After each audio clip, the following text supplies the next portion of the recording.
Você já parou para pensar de forma profunda e existencial que os maiores mistérios da humanidade, os eventos que mais desafiam a lógica, a biologia e a própria razão, não ocorrem em galáxias distantes ou em dimensões paralelas inalcançáveis?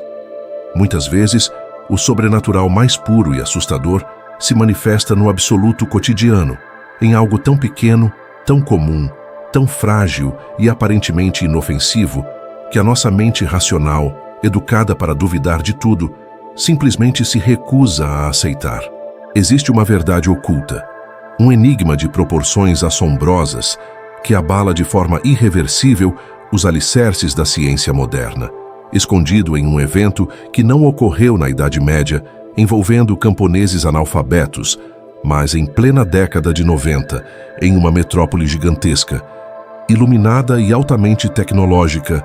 Estamos falando do milagre eucarístico de Buenos Aires, ocorrido na Argentina em 1996, onde um simples pedaço de pão, uma hóstia consagrada de farinha de trigo, foi submetido a análises laboratoriais de altíssima complexidade por cientistas céticos e revelou-se como algo que deixou patologistas forenses de renome mundial completamente paralisados de terror e fascínio.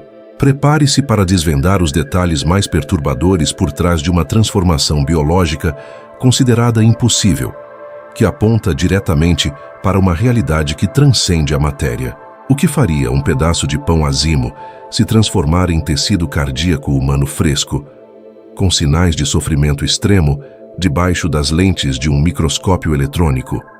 Acompanhe cada palavra desta narrativa com atenção, pois o que você vai descobrir agora vai destruir tudo o que você pensava saber sobre os limites da física, da química e da vida humana.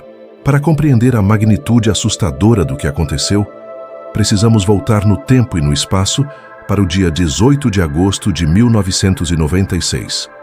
O cenário é a Igreja Santa Maria, localizada no bairro portenho de Caballito, em Buenos Aires, na Argentina. Era uma manhã de domingo, fria e cinzenta, exatamente como tantas outras manhãs de inverno naquela cidade.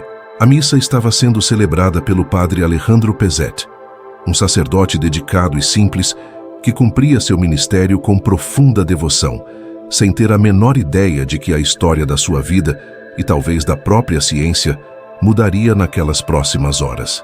No momento sagrado da comunhão, enquanto os fiéis se aproximavam do altar para receber a hóstia, um homem se destacou na fila.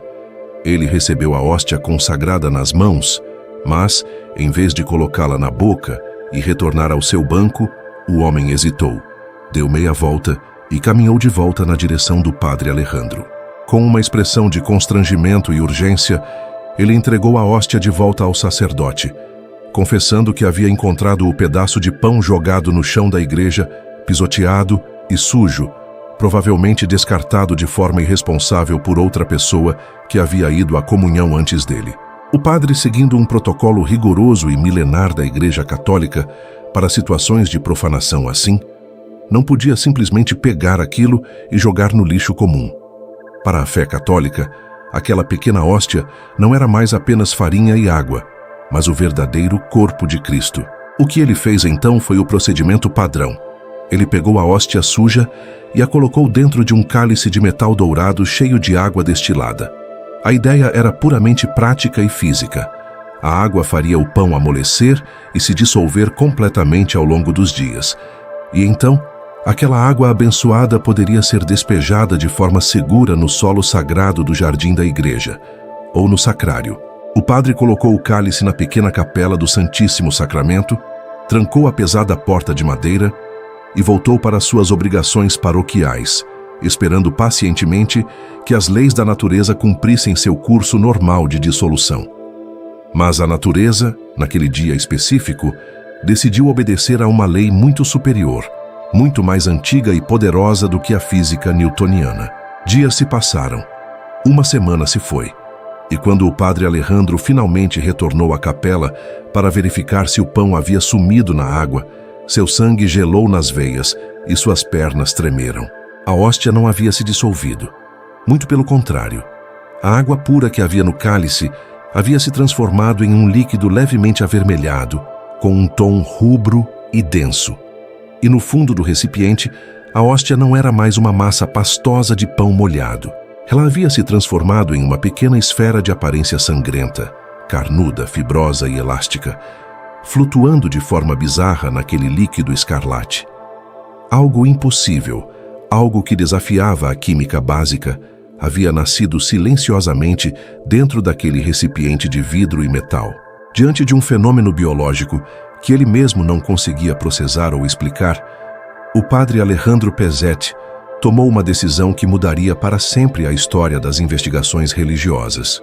Em vez de quebrar o cálice e jogar aquilo fora com medo, ou de tentar esconder o fato para evitar escândalos, ele comunicou imediatamente ao seu bispo local na época, um jesuíta chamado Jorge Mário Bergoglio, que anos mais tarde o mundo inteiro conheceria como o Papa Francisco.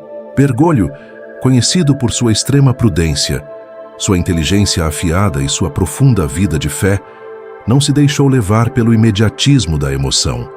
Ele ordenou que o cálice fosse trancado em um local seguro, sob vigilância, e que absolutamente ninguém tocasse naquela massa carnuda sem a devida autorização eclesiástica. O bispo queria observar, queria esperar. Mas o milagre, como todos os verdadeiros milagres que carregam uma mensagem urgente, não queria ficar escondido na escuridão de uma capela ao longo dos anos seguintes. Aquela massa vermelha e carnuda começou a sofrer alterações biológicas visíveis a olho nu.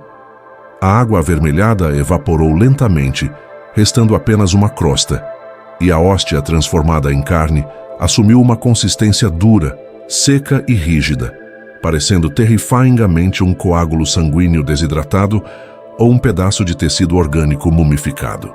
Foi então que, no ano de 1999, 3 longos anos após o fato inicial, o bispo Bergoglio decidiu que era hora de chamar a ciência. Ele queria a verdade empírica, os dados frios da biologia, mesmo que essa verdade viesse a destruir a fé de alguns ou humilhar a igreja.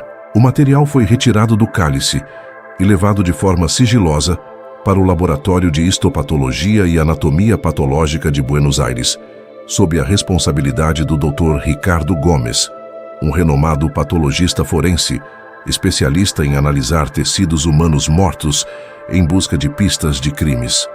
O detalhe crucial é que o Dr. Gomes não recebeu nenhuma informação prévia sobre a origem da amostra. Ele achou que estava analisando mais um corpo de uma autópsia comum. Ao colocar aquela pequena massa endurecida na lâmina de vidro do seu microscópio e ajustar as lentes, o médico esperava encontrar colônias de fungos, bolores, bactérias ou qualquer explicação lógica para a deterioração orgânica de um pedaço de pão velho molhado.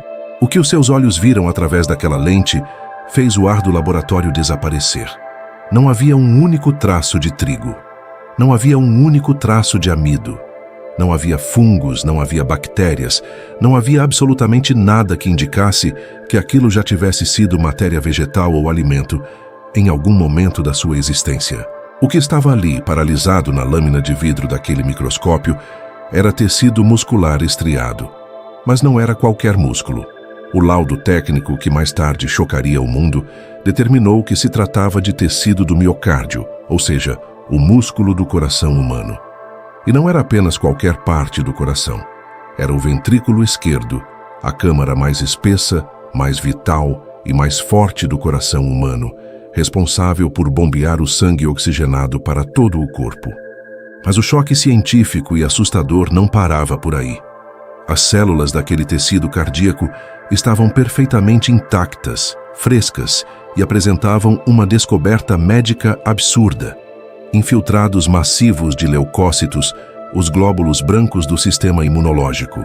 Na medicina legal, a presença de leucócitos em grande quantidade em um tecido indica de forma irrefutável e inquestionável que aquele tecido estava vivo no exato momento em que foi extraído do corpo de onde veio, pois os glóbulos brancos só migram para um local, quando há uma hemorragia ativa em um corpo que ainda respira.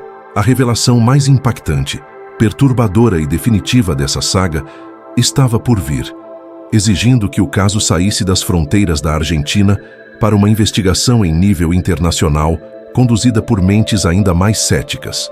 A pequena amostra de tecido cardíaco foi enviada de forma secreta e anônima para os Estados Unidos da América, especificamente para as mãos do Dr. Frederick Zugibe, um dos homens mais importantes, respeitados e temidos no mundo da patologia forense.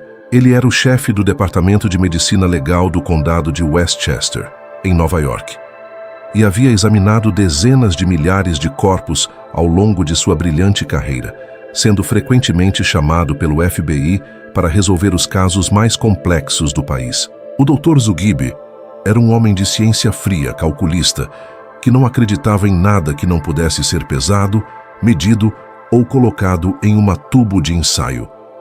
Ele recebeu a amostra lacrada em seu laboratório em Nova York, sem que ninguém lhe disse uma única palavra sobre a origem religiosa do material.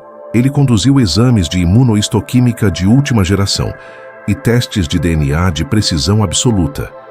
O resultado final do laudo oficial, assinado pelo Dr. Frederick Zugibe, foi categórico, irrefutável e devastador para qualquer mente puramente materialista.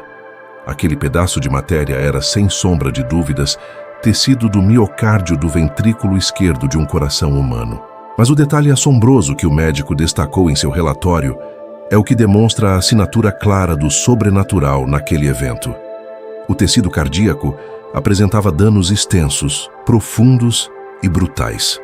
Havia hemorragias internas graves, lacerações nas fibras musculares e uma destruição celular que só é vista em casos de traumatismo agudo extremo.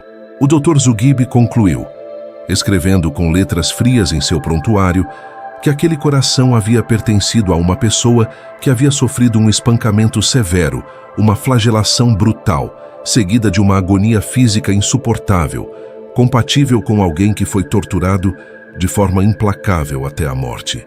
Quando o cientista americano foi informado, após entregar o laudo, de que aquilo havia surgido da dissolução de uma hóstia de pão em um cálice de água na Argentina, o homem que havia visto de tudo em necrotérios ficou em absoluto e profundo silêncio. Além da estrutura do tecido, as análises genéticas de DNA confirmaram de forma cristalina a presença do cromossomo XY, provando cientificamente no mais alto nível laboratorial do mundo que aquele coração era inegavelmente masculino. E como se não bastasse, o tipo sanguíneo encontrado nas fibras e nos minúsculos vasos sanguíneos daquele pedaço de carne era AB positivo. Esse é o tipo sanguíneo mais raro do mundo, encontrado em menos de 4% da população global, e, assustadoramente, é o exato mesmo tipo sanguíneo encontrado nas manchas do Santo Sudário de Turim, o lençol que supostamente envolveu o corpo morto de Jesus Cristo, e é o mesmo tipo sanguíneo encontrado no milagre eucarístico de Lanciano, na Itália, ocorrido no longínquo século VIII, onde uma hóstia também se transformou em carne e sangue diante de um padre que duvidava. Foi um evento molecular real e documentado que a ciência moderna tem o equipamento para analisar, mas não possui o vocabulário para explicar. O plano divino se revelou de uma forma chocante, usando a própria linguagem fria da biologia humana para gritar uma verdade para o mundo moderno que se diz autossuficiente. Aquele pedaço de pão colocado na água não se transformou em qualquer carne. Não virou um pedaço de braço ou de fígado. Ele se transformou em um coração machucado, espancado, dilacerado. A descoberta médica de que o tecido estava vivo, repleto de glóbulos brancos em ação, tentando curar as feridas, prova de forma irrefutável que a vida divina não conhece a morte e não está sujeita à putrefação. A ciência provou, através do DNA masculino e do tipo sanguíneo AB positivo, que todos os milagres eucarísticos documentados ao longo dos séculos, em países completamente diferentes, separados por mais de 1000 anos de história, carregam a mesma assinatura genética, a mesma identidade biológica inabalável. Isso nos mostra de forma inequívoca e perturbadora que existem forças invisíveis, onipotentes e amorosas, operando acima e além das leis da química, da física e da genética. Isso nos prova cientificamente que ele continua sofrendo, amando e se entregando por nós de forma real, física e molecular, mesmo quando o mundo tenta de todas as formas negar a sua existência e a sua presença viva no meio de nós. Depois de conhecer os detalhes assombrosos, os laudos médicos assinados nos Estados Unidos e as evidências de DNA deste caso que abalou a comunidade científica internacional, eu preciso te fazer uma pergunta direta e sem rodeios. Venha comigo nessa jornada de investigação. Inscreva-se hoje para desvendar mais verdades ocultas, mais provas científicas incontestáveis e mais milagres reais documentados que o sistema tenta de todas as formas esconder, ridicularizar e calar, mas que a luz da verdade simplesmente não pode ser apagada.